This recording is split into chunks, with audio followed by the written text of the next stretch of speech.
Good evening student. अगर morning में देख रहे हैं तो गुड मॉर्निंग, और आफ्टरनून तो गुड आफ्टरनून। आइए, आपको मेरे इस कॉमर्स के चैनल्स में आपका स्वागत है। और मैं आपको आज बताने वाला हूँ बिहार स्कूल एग्जामिनेशन बोर्ड के सिलेबस। इसलिए मैं बताने जा रहा हूँ, क्या होता है कि हमारे यहाँ जो स्टूडेंट्स हैं, खासकर जो ग्रामीण इलाके से आते हैं, ग्रामीण क्षेत्र से आते हैं, उन छात्रों तक मैं राइट इन्फॉर्मेशन देना चाहता हूं कि हमारा जो बिहार स्कूल एग्जामिनेशन बोर्ड है उसके अंदर कितनी सिलेबस है, क्या जानकारी चाहिए होती है, कौन से चैप्टर मेरे लिए ज़्यादा इंपॉर्टेंस रखता है। मैं बात कर रहा हूँ किसका, मैं बात कर रहा हूँ 12th के होने वाले 2023 में एग्जामिनेशंस के ऊपर मैं डिस्कस कर रहा हूँ। और ये डिस्क्रिप्शन में आपको लिखा ही होगा कि 12th के स्टूडेंट के लिए क्या क्या ज़रूरी है। आइए उसके बारे में बात करते हैं। पहला होता है कि पहला दिन सबसे पहली बात कि सिलेबस जानना होता है। अकाउंटेंसी का क्या सिलेबस है? सर, अकाउंटेंसी का सिलेबस से क्या लेना देना है हमारे एग्जाम को? नहीं भाई साहब, सिलेबस बहुत मायने रखता है। कोई भी एग्जामिनेशन हो उसमें सिलेबस का बड़ा ही रोल होता है, तो सिलेबस को जानना जरूरी होता है। और मैं अगर बिहार स्कूल एग्जामिनेशन बोर्ड की बात करूं तो हमारे यहाँ दो ग्रुप बनाए गए हैं खासकर, उसमें है ग्रुप ए और ग्रुप बी। अगर मैं ग्रुप ए का बात करूं तो है accounting for non profit organisation and partnership form. ये टोटल ग्रुप ए जो है, ये टोटल आपका पता है आपको कितने मार्क्स का है? टोटल है 60 मार्क का। कितने मार्क का? 60 मार्क्स का है ये टोटल। क्या है, कैसे है, आइए हम इसके बारे में बात करते हैं। ये इसलिए भी जानना जरूरी है ताकि आपको पता चल सके हमें किस चैप्टर पे ज्यादा फोकस करना है, कौन सा चैप्टर मेरे लिए रहने वाला है इंपोर्टेंट, कौन सा चैप्टर एग्जामिनेशन से ज्यादा पिकअप किए जाते हैं। तो फर्स्ट है unit first, accounting for non profit organisation. That means NPO का यहाँ पर जो मीनिंग रखा गया है वो आपको स्पेल किया गया है नॉन प्रॉफिट ऑर्गेनाइजेशन से। और ये आपको पता है कितने मार्क का होने वाला है? ये होने वाला है 10 मार्क्स का। कितने मार्क का? 10 मार्क का। Accounting for non profit organisation हर एक बुक का फर्स्ट चैप्टर होगा, उसका जो मार्क हमारे यहाँ 10 मार्क्स है। अगर सेकंड की बात करें तो है अकाउंटिंग फॉर पार्टनरशिप। इसको बहुत सारे राइटर्स बुक में बेसिक कंसेप्ट ऑफ पार्टनरशिप के नाम से भी जानते हैं, बेसिक कंसेप्ट ऑफ पार्टनरशिप के नाम से जानते हैं। तो इसका भी अगर बात करें तो ये अकेला आपको 5 मार्क्स देगा। टोटल मार्क का 5% है और ये एनपीओ टोटल मार्क का 10% है।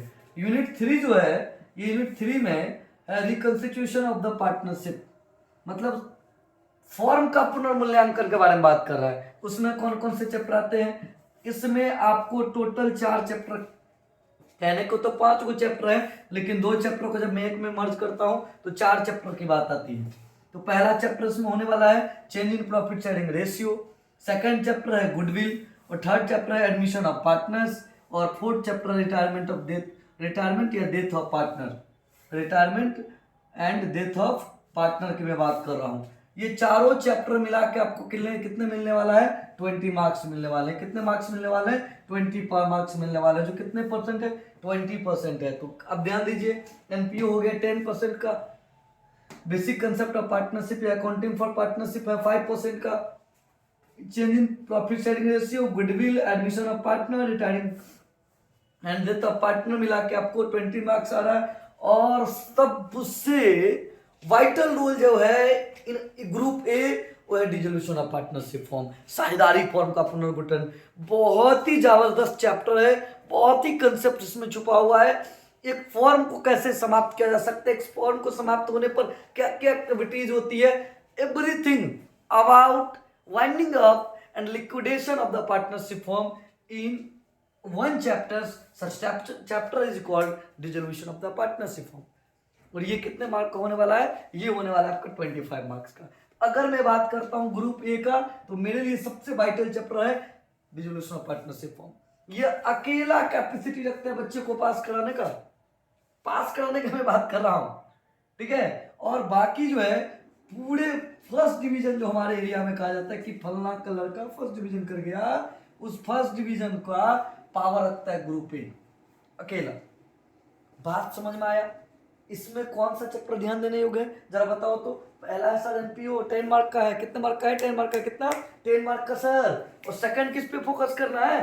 सबसे पहले तो वैसे डिजिटल पार्टनरशिप फॉर्म पे फोकस करना है। 25 मार्क्स, कितना 25 मार्क्स। और सेकंड कितना पे करना है, NPO person non profit organisation पर 10 मार्क, टोटल 35। मतलब 2 चैप्टर में पढ़ रहा हूं तो आप पास कर जाऊंगा। चलो मैं पहले पास करने के लिए दौड़ करता हूं, मैं उसके लिए बात कर रहा हूं जो अभी तो कुछ नहीं पढ़े तो पहले उनको रन करना होगा, इन दोनों चैप्टर में ढूंढ के निकालना है और पास मार्क यहीं से अचीव हो जाएगा। ऐसे पास तो करना नहीं हम लोग को, हम लोग तो बेहतर रिजल्ट के लिए तो खोज रहे हैं, बेहतर रिजल्ट के लिए प्लेटफॉर्म पे आए, तो बेहतर रिजल्ट के लिए 2 चैप्टर है। आगे चलते हैं। फिर अकाउंटिंग फॉर पार्टनरशिप 5 नंबर का है, बहुत बड़ा चैप्टर है, लेकिन इसका कंसेप्ट आपको इस चारों में भी काम आने वाला है। उसके बाद 5 और 20 मार्क्स में आपका आता है chain profit and ratio, goodwill, admission of partner, retirement and death of partner. तो टोटल 60 मार्क्स ग्रुप ए में है। अगर मैं इसको मिटा देता हूं, स्क्रीनशॉट लेना चाहते हैं तो आपके मोबाइल में पूरा फिगर आ रहा होगा, यू कैन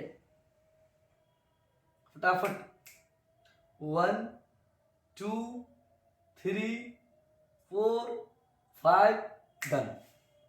ये आपका, इसको हम अभी कर देते हैं। तो हम बात करेंगे ग्रुप ए के चैप्टर पर। किस पे बात करेंगे, ग्रुप ए का हो गया, सॉरी ग्रुप बी का बात करते हैं। ग्रुप बी जो है वो है क्या, financial statement and company accounting. Group B क्या है, financial account and company accounting, financial account analysis है, उसके बाद कंपनी भी है उसी में। तो आइए उस पर बात करते हैं। ग्रुप बी का बात करते हैं। ग्रुप ए तो मेरा हो चुका है, बिहार स्कूल एग्जामिनेशन बोर्ड का मैं बात कर रहा हूँ। मैं आपको अभी सीबीएसई का बात नहीं कर रहा, मैं बात कर रहा हूँ बिहार स्कूल एग्जामिनेशन बोर्ड का, जो एग्जाम होने वाला है फरवरी में। मैं सीबीएसई का भी लेकर आऊंगा, लेकिन पहले जो आ गया है उसको पहले देखता हूँ। और मैं चाहता हूँ कि हर चैप्टर का एक दिन का सिर्फ वीडियो अपलोड करूंगा, सिर्फ एक दिन का। भरोसा रखिएगा कंप्लीट कर देंगे एक दिन में। हाँ, कुछ कुछ चैप्टर अगर लंबा चौड़ा होगा भी तो मैं 2 दिन दे दूंगा उसमें। कमेंट करके बताइएगा, तभी मैं दे पाऊंगा। कमेंट आपको करना है और चैनल को लाइक और सब्सक्राइब तो आपको करना ही चाहिए, है ना। तब ना हम आपको एक, देखो क्या होता है ना कि ऑफलाइन क्लास में आप पैसा देते हो, वो मुझे थोड़ा सा एनर्जी देता है, लेकिन जब आप बात करते हैं यूट्यूब चैनल का तो सब्सक्राइबर तो चाहिए भाई, है ना। कॉमर्स के टीचर है, प्रॉफिट तो देखेंगे ही। चलिए ग्रुप बी का बात करते हैं। ग्रुप बी में आते हैं company account and financial statement analysis का। यहाँ पे मैं अब इसको रेज करके ग्रुप बी लिख देता हूं। और मैं ग्रुप बी का जब बात करूंगा तो इसमें आता है company account, company account and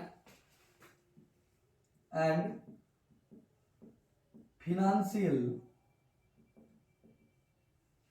statement analysis का, स्टेटमेंट एनालिसिस का। और ये होने वाला कितने मार्क का है, 40 मार्क्स का। वाह, मतलब 60 तो सर आपने सिलेबस बताया, 40 आप इसमें बताने वाले हो। यस, मैं 40 इसमें बताने वाला हूं। और इसका पहला जो है यूनिट कितना तक हो गया, तो वहां पर अगर याद करें तो यूनिट सर 4 तक हो गया था। तो यहाँ पर किसका बात होगा, यूनिट 5 का होगा सर। यूनिट 5 में कौन आएगा बताओ, तो आप लोग गेस करो तो यूनिट 5 में कौन आने वाला है, बताओ बताओ बताओ। Accounting for share capital and debentures, accounting for share capital and debenture. अब ये आपका आ गया क्या नंबर, ये आपका यूनिट 5 का। और मार्क कितना होगा, 12 मार्क्स होगा। कितना का होगा, 12 मार्क का होगा सर, डेट मीन्स 12%। ठीक है सर। चलिए आपने यूनिट 5 बताया कि इसमें शेयर कैपिटल और डिवेंचर का जो अकाउंटिंग होगा, ये दोनों मिलाकर हमको 12 मार्क्स दे देंगे। कितना दे देंगे, 12 मार्क्स दे देंगे। फिर यूनिट 6 पे आते हैं। यूनिट 6 जो रहने वाला है वो भी अच्छा रहने वाला है, क्योंकि ये भी अच्छा मार्क दे रहा है आपको। यूनिट 6 क्या कहता है, ये है एनालिसिस ऑफ फाइनेंशियल स्टेटमेंट। क्या है, analysis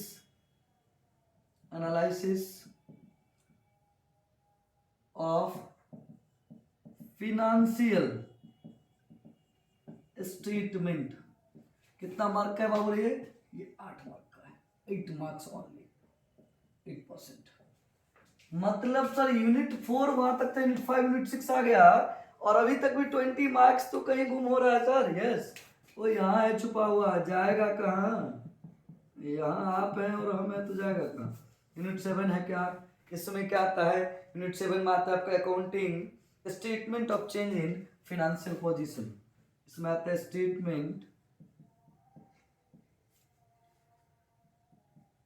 statement of change in financial position, और ये आपको दे रहा है 20 मार्क्स। वाह सर, बी ग्रुप आपको कितना दे दिया? टोटल 40 मार्क्स दे दिया है। 40% मार्क की बात कर रहा है। बी ग्रुप कितना परसेंट मार्क का बात कर रहा है? 40% का। अब आते हैं आपको, ये 20 मार्क्स है सर। कौन सा यूनिट? कौन सा यूनिट है ये? यूनिट आपका कह रहा है 7। इसमें आता है क्या? कहता है कैश फ्लो स्टेटमेंट आएगा यूनिट। अरे बाप रे, मतलब डिसोल्यूशन ऑफ पार्टनरशिप के बाद अगर कोई चैप्टर काम आ रहा है तो ये काम आ रहा है। और इसमें आ कौन आ रहा है? हेलो, ध्यान किधर है आपका? इसमें आ रहा है कैश फ्लो स्टेटमेंट। अरे भाई साहब, ये तो बड़ा लाजवाब है। वहां पर एक ग्रुप में था डिसोल्यूशन ऑफ पार्टनरशिप फॉर्म जो 25 दे रहा था। यहां पर कैश फ्लो स्टेटमेंट क्या दे रहा है? 20 मार्क्स दे रहा है। Only cash flow statement sir क्या? अरे भाई, ओनली कैश फ्लो स्टेटमेंट दे रहा है 20 मार्क्स। यस, यानी कि मैं अगर बेस चैप्टर का बात करूं, आपने क्या देखा? एक मेरा हो गया डिसोल्यूशन ऑफ पार्टनरशिप फॉर्म, कितना मार्क? 25%। सेकेंड में आ जाइए CFS कैश फ्लो स्टेटमेंट, कितना दे रहा है? 20% सर। वाह। तीसरा कौन सर? NPO को मत छोड़िएगा, 10%। मतलब 3 चैप्टर मिलाकर ही मेरा 55%। मतलब अगर मैं 6 डेज स्टडी कर लूं तो मेरा ये तीनों चैप्टर कवर हो जाएगा। और मुझे ये 3 दिन 3 डेज दे कितना रहा है? 55 मार्क्स। सर ये पहले क्यों नहीं पता था? इसलिए नहीं पता था क्योंकि आपने सिलेबस पढ़ा ही नहीं। और अगर पढ़ा, बेस्ट, अच्छी बात है, आपको पढ़ना भी चाहिए था। तो आज मैं सिलेबस आपको कवर कर दिया हूं। आज के लिए इतना काफी है। जय हिंद, जय भारत। और आपको आगे के लिए वेट करना होगा। तब तक के लिए good night, sweet dream about your goal. Bye bye, take care.